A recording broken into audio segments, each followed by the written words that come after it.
Hi guys! Good morning! Today, magluluto si Lola Lacuachera ng adobong chicken. Chicken adobo. This is budget meal. Ito na siya. Kumulo na oh. Nilagyan ko siya ng lemon, ng sibuyas, bawang, ito laurel, pamintang durog, at saka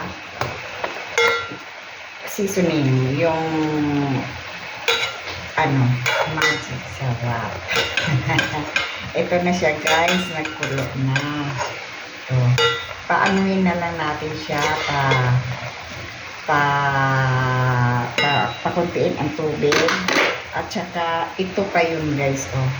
Iprito ko naman to fried chicken, pero this is budget meal because only 200 pesos.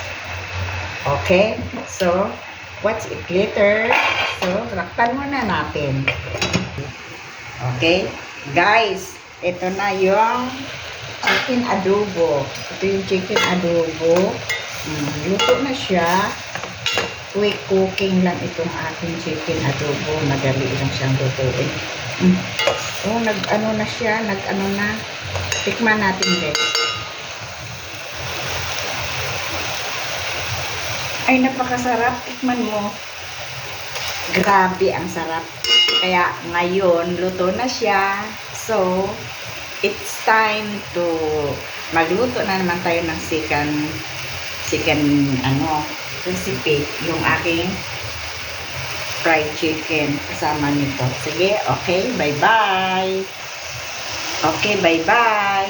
So, see you tomorrow for more.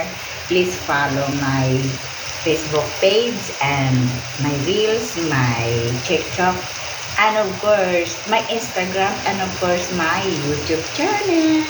So, bye-bye. This is Lola Lacuachera.